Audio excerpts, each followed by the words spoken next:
Ever wonder how schools and culture drifted so far from biblical truth? Well, today you're going to hear how God is using Cory Miller's story to bring truth and reason back into the education and culture. You've spent years leading Ratio Christi, equipping students to defend their faith on college campuses, and that's amazing work that you're doing right there. So, what first opened your eyes to how education in America was drifting away from its Christian roots? I think when I was a youth pastor, youth and college pastor in the Pacific Northwest, I grew up as a Mormon, seventh generation in Salt Lake City, Utah. My ancestor was a bodyguard of Joseph Smith. That led me out of, eventually, I got to a Christian camp. I became a Christian. I wanted to go into ministry, felt God calling me.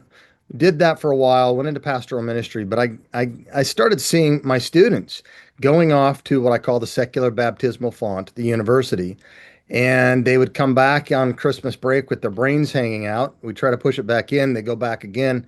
They come back next time and they say, Mom, Dad, I learned two things growing up, Santa on one knee and God on the other. The first one I figured out on my own, but the second one I had to hear from all the smart people, the PhDs. I'll be home for Christmas again, but Christmas will never be the same again. That's the Mm. message they were sending. And I looked at the secular university as highly influential. And I thought, like the city of Troy and the Trojan horse, they tried to broach the walls for a decade unsuccessfully. And they figured out a stealth plan to get in from the inside of a horse, stealth in a stealth fashion, and then Mhm. invade the castle. And I thought if I can go into a secular university, get a PhD from their areas, then I could go in and defend our own and advance the cause of Christ. I tried that about 20 years ago, got to Purdue University, and I started seeing within 6 weeks I'm getting prank calls at 3 o'clock in the morning mocking me for my faith. By the fifth year, I had my PhD pulled from me, saying that I had too much of a faith perspective. I had to terminate with a 5 year master's degree. That launched me into going after professors. I really saw where the gold was at the end of the rainbow. If you can get the professor, you get their classroom too for 30 years. I continued to teach philosophy and comparative religions for about a dozen years in total at Indiana University, while working on a PhD for a second time at the University of Aberdeen in Scotland, and leading a faculty ministry that I was part of with Campus Crusade at the time at Purdue. As soon as I finished my PhD, 2 months later, Ratio Christi called me, and I've been their president for the last 10 years. Mhm. Well, Ratio Christi, what is that? It's the name on my shirt. It means the reason of Christ, and our Venn diagram represents apologetics and evangelism, and the sweet spot is both. We tell our people we have two ears and one mouth for a reason so that we listen more. If someone needs a hug, we give them a hug, but if they need an argument, we are the ministry on the campus that gives an argument. So, what separates us from every other apologetics or defender of the faith kind of ministry out there is Mm. that we are on the college campus, the most influential institution shaping civilization.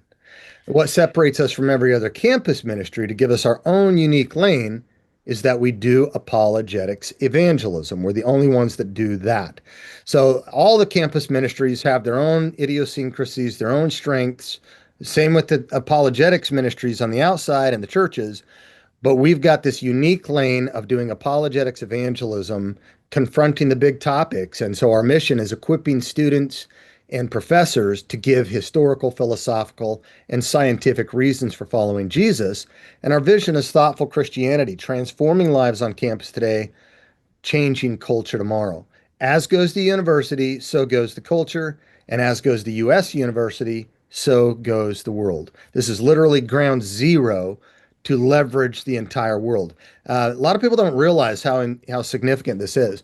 One in three world leaders, a president, prime minister, dictator, whatever, one in three out of 180 plus countries got an academic degree from a US university.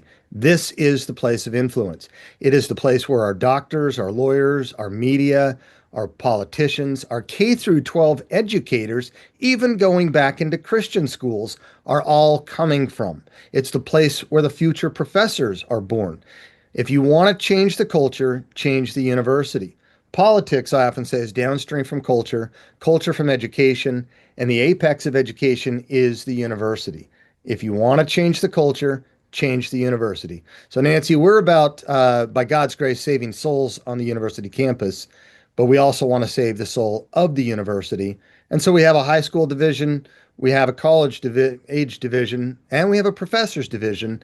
And more importantly, for the future, we have a PhD student only division that is clandestine in its operations. We don't give the name of what it's called because we are funding PhD students to launch PhD student only ministries on the top 100 colleges so that in 40 or 50 years, we are aiming to take back significant ground and have salt and light on the universities on the inside. Hmm. So now, how does this compare to Charlie Kirk's ministry of Turning Point USA? Yeah, Turning Point USA is not a religious organization. A lot of people are confused about that. Just before he got shot and killed, he addressed the trans question. Just before that, he addressed the Mormon question. He was in Utah, Utah Valley University, a university I've lectured on, and a university where we have a chapter there, and our chapter director, his daughters, and our chapter was there 20 yards away when Charlie got shot and killed. Um, his that organization is a 501(c)(3), but it's about limited government, free speech, free market economics. TPUSA Faith, by contrast, is about the American Pastors Project, uniting people around core Christian doctrine and removing woke from the pulpit. Those are distinct but tied in. We are a Christian campus ministry that is Jesus centric, that is giving apologetics or reasons for why we ought to be conservative, why we ought to be Christian, why we think God exists in Christ and revolutionized the West, which is now best. So we're giving the undergirding reasons for why there ought to be a conservative movement at all. What is it that we are conserving and why?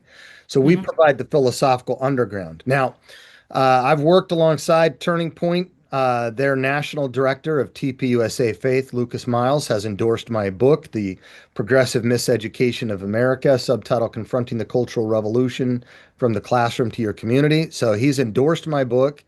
I did a TPUSA event 2 weeks ago, an Ask Me Anything event with Megan Basham. And in about a week, I will be at another university. I go to University of Houston this weekend. Next weekend and week, I'll be at University of North Carolina, and our group there is partnering with TPUSA to again discuss the progressive miseducation of America and is Christianity good or bad for the world? And so there's a lot of people within TPUSA who aren't Christian. When Charlie addressed the Mormon question, he said half my staff, and he meant his senior staff, are Mormon. Now, I'm former Mormon. I don't think Mormons are Christians. I think Mormon individuals might be, but Mormonism certainly is not. They're a conservative movement. And so there's an opportunity to reach inside and see souls come to Christ that are conservative, but the why of their conservatism still needs to be answered. And this goes back to the biblical justification that God exists. We have rights that are endowed by our Creator that are inalienable. Government can't take them away because it never gave them. And moreover, why should we care about free speech rather than cancel culture? And that is because human beings are made in God's image, Genesis 1:26 through 28. The world doesn't believe that, or they have no grounds for that. We embrace the sanctity of human life because we have a sanctifier of human life. But if there is no sanctifier of human life, if God is dead, then everything is permissible. And that's why you're finding this assassination culture on campuses now, where 56% of those who self-identify as left, which is typically where more atheists and agnostics vote, they think it's justifiable to assassinate President Trump, or 51 to 52% think it's fine to assassinate Elon Musk.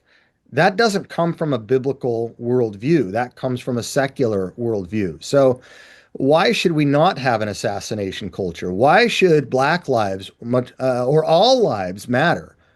Not because we're on the Serengeti and we're in the jungle ethic, but because we were created in God's image. So the Christian worldview needs to be again showcased in the universities, of course, in the churches and in the homes, as not only good for the world, not just good for going to heaven, but also reasonable and true. And then in my book, The Progressive Miseducation of America, I lay out, a clarion call to pastors, to grandparents and parents, to professors and educators, parachurches, uh, political allies, and prayers and donors. All hands on deck. It's the university, stupid. Even if you're not called to go back in, everyone needs to pay attention to the poisonous ideology coming out because it's coming into our homes, into our churches, and even into our closets. We can't hide anymore. Nancy, I think a lot of people don't realize what we're up against. The ratio of left to right among professors in the 90s was 2.3 to 1. That's still severe, but there's still checks and balances with that. But now it's 12 to 1 for those who are retiring, 23 to 1 who just got their tenure and have another 30 years ahead of them, 27 to 1 at the Ivy Leagues. And if you're going to a place like Yale in their humanities and social sciences, the place of the presidents and SCOTUS judges, it's 78 to 1. What pastors, what parents are preparing their kids for that? Literally, parents and grandparents are paying for the apostasy of their own children. Thank God for people like you who are going in there and you're helping people and equipping them to go into these universities. So, how do you think universities have become and why do you think they've become so hostile towards Christianity?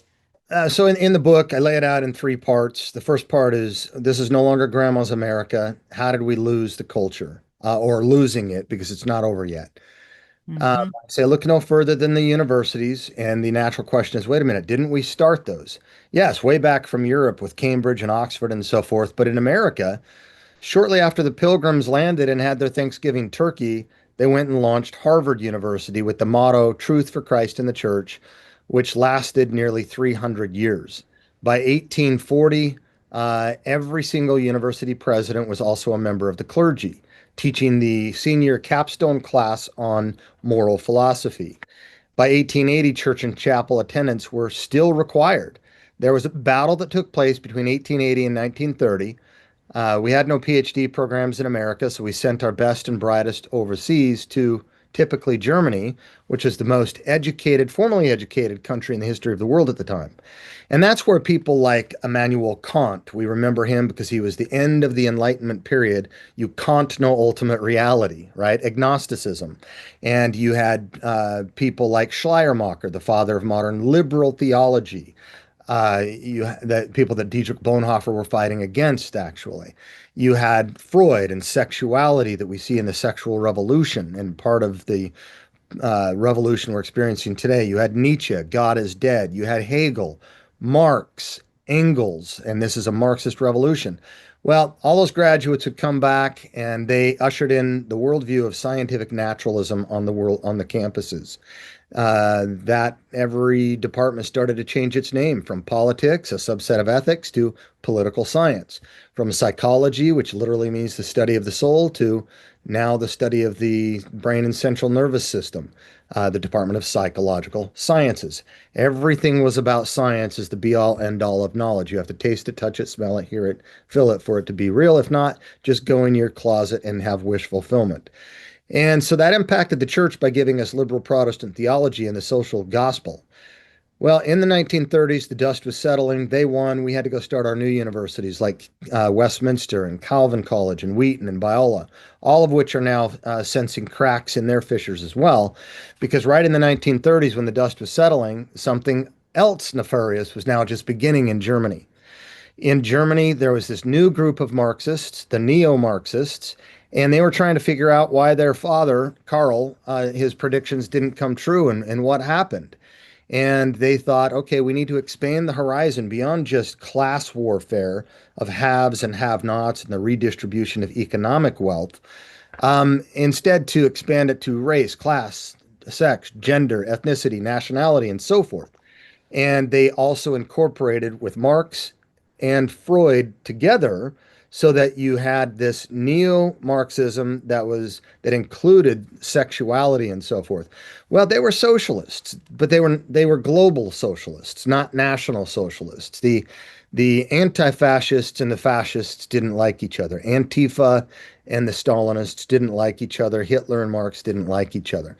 And so in 1933, because most of its founders were actually Jewish, atheist Marxists, this little mustache guy rose to power. They had to get out of town. Where did they go? Columbia University, Brandeis University, UCLA, and they started infiltrating our top universities.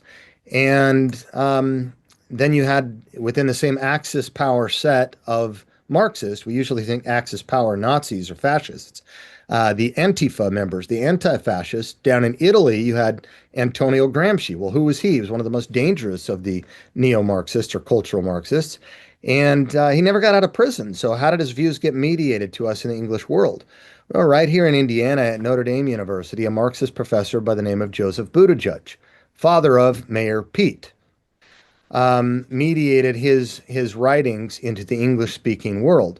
And then within 15 years of that time, you had the founders of French postmodern thinking, Foucault and Derrida, deconstructionism, and Lyotard, all of them in France. You might look at that as like the Vichy government or something.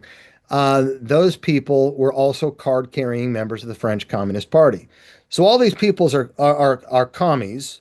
They're not Nazis. They're not fascists. They're Marxists. They're globalist socialists, not national socialists. And you're looking at this amalgam of a postmodern cultural Marxism. And all of their teachers came over to America's top universities, taught in them, took us through the 60s revolution. They had an impact on the sexual part of the revolution. The race part, they didn't quite win. Martin Luther King held them back because he was concerned about the content of the character and not the skin pigment. But eventually they thought, the old guard, the workers of the world unite, the factory workers on the floor that were supposed to rise up in revolution, that old guard needs to become something new. It needs to become academia.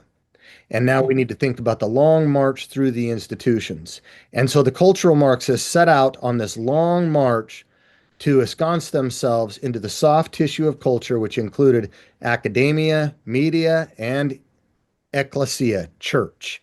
Once they ensconced themselves to such a degree in those areas, then the political society of law enforcement, military, and government will just topple. That's what they've been doing. They're now not just in government. 66% of Democrats now self-identify, as of last week's statistics, as socialists. 15 years ago, it was only 50%. And you're finding many in the Democratic leadership who are presidential candidates or billionaires like Elon Musk, lifetime Democrats. They're all now in the Republican Party, and this is part of the revolution. We've got Bruce Jenner or Caitlyn Jenner in that party who ran for governor and is going to again, I think, of California. This is a revolution taking place. This is no longer the Democratic Party is no more. It's Marxist now, and you're looking at Mamdani taking over in New York City. You've got someone in Maine. You've got politicians, multiples of them, talking about assassination of their political opponents. And look, they've tried to assassinate their political opponents. And we have an assassination culture, which is not fringe. 56% of those claiming to be on the left think that it's justifiable to do so. This is where we're at today. Mm. So much information and a lot to digest, a lot to think about. Yep. I'm very grateful that you're doing what you do because you're enlightening. I'm learning so much from you right now. So thank you for that. Thank you for that. So Thank you. yeah, and so how can Christians stay firm when the culture keeps changing the rules? Yeah, there's a sense in which we need to be disciples of Jesus, and that sounds cliche. And come on, give me some more information. Mark Noll wrote the book 30 years ago, I think this month, The Scandal of the Evangelical Mind. And the scandal, he writes in the first line, is that there's not much of an evangelical mind. As the atheist Bertrand Russell once quipped, most Christians would rather die than think. In fact, they do. Hmm. Ouch, that hurts. But this is what has happened. The movement, the Jesus movement, where Jesus said to know God is the purpose of human life, John 17:3. Knowledge is not a peripheral aspect of Christianity. It is central to our experience. But we think of ourselves as a faith tradition, not a knowledge tradition. We are not a faith tradition. We are a knowledge tradition. And we need to understand that. And Jesus commanded us, not invited us, to love God with our minds, not just with our heart and our hands, but with our head. And 1 Peter 3:15 says, be prepared to give an answer to everyone who asks you for the reason, for the hope that's in us, and do it with gentleness and respect. There you have the fully orbed Christian, the head, the heart, and the hands. But Christendom in America 100 years ago abdicated its role and responsibility in high culture. We excommunicated the mind. We want to just feel Jesus at a passion concert or a worship set on Sunday. Or we want to just have the hands of Christ and provide the food pantries. But we don't want the head of Christ. This is the movement that started the universities. Why? Because we begin with mind and not matter. It makes sense why the universities started with us. We are the movement that started the hospitals in the fourth century. Why? Why not the atheists? Why not the Muslims? Why not the Chinese? Because we have the Jesus figure and followers follow throughout history those who are serious. We have the free market economics and capitalism that started from Adam Smith, the father of modern capitalism, that got half the people in the world out of poverty because of it. We have a checks and balances kind of government. Why? Because we realize that power corrupts and absolute power corrupts absolutely, and we need to have representatives who represent us, but who are virtuous and knowledgeable people. But now that has changed. Our government has been taken over by secularists who have no Christian ethic. Harvard, which was once about truth for Christ in the church, now just last month hired their first drag queen faculty member to teach classes on drag. And we are having not just Bible or drag queen story hours. We actually have churches now that are literally having drag queen Bible story hours. So, in my book, The Progressive Miseducation of America, I need people to pick this up, not just so I can make a buck. I'm not trying to do it for that. I need people to read this or listen to it on Audible. The first third is how we lost the country. The second third is how we lost the universities, explaining how we lost the country. And the last third is the solution. We need to be able to be disciples, follow Jesus' command, follow Peter's command, not invitation, love God with our minds, put on our thinking cap. We need to show that Christianity is good for the world, it's reasonable, it's true. And then a clarion call. Pastors, stop getting us into gimmicks of skinny jeans and fog machines on Sunday mornings. Stop getting us influenced more by culture and sociology than by scripture and theology. Get back to the scriptures, Ephesians 4:11 and 12, equipping the saints for ministry. Parents, I know it's hard, whether because of feminism, ideology, whether of the standard of living, whether because it's now almost a need because we've created a economic situation where both parents need to work. Whatever the case is, they both work, they're tired, they're exhausted, and what we've often done is we've punted our responsibility over our children to the youth pastor, whose statistics about adhering to a biblical worldview are much worse than senior pastors, which right now, according to the recent stats, is 51 to 57%. We Mm. are in a very bad position to send our kids off to a university where the average professor now getting tenure, liberal to conservative, is 23 to 1.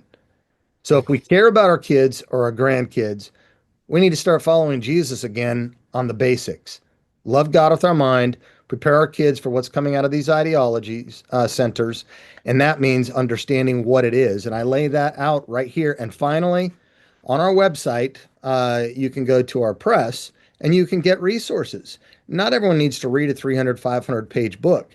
We have the best Christian minds, the best PhDs in the country, writing booklets for us that are 25 pages each at the 11th grade reading level on all of the classical apologetic issues like the problems of science and faith, the reliability of the Bible, why does God allow evil, to now the cultural apologetic issues like race, class, sex, gender, ethnicity, and so forth.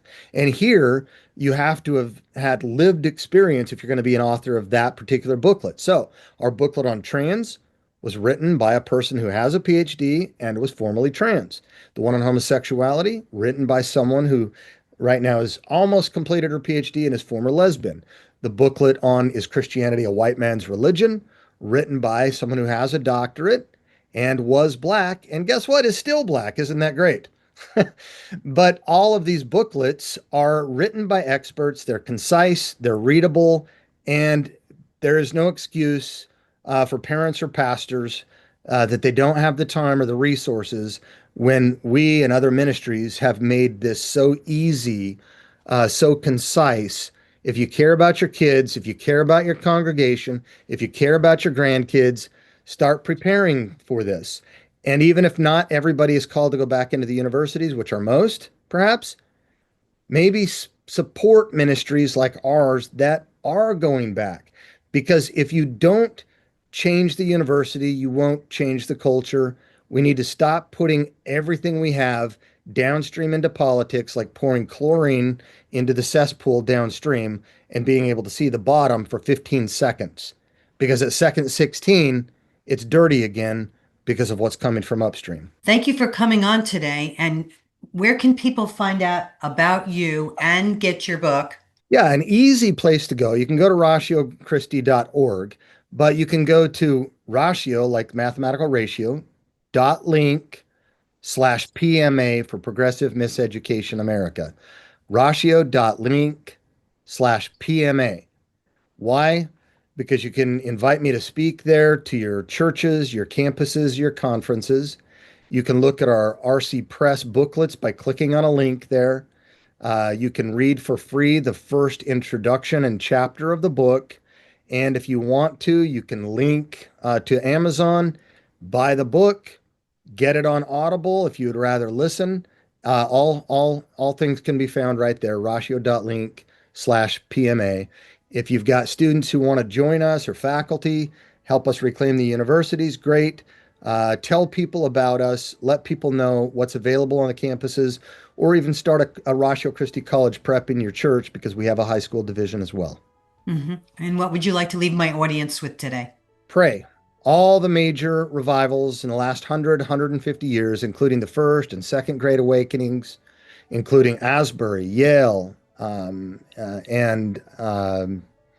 Azusa, including the Protestant Reformation. It wasn't Pastor Martin Luther. It was Dr. Luther, Professor Luther. Most of the revivals are connected to the college campuses. Pray for the works at the college campuses. As goes the university, so goes the world. As goes the U.S. university, so goes the world. It's that influential.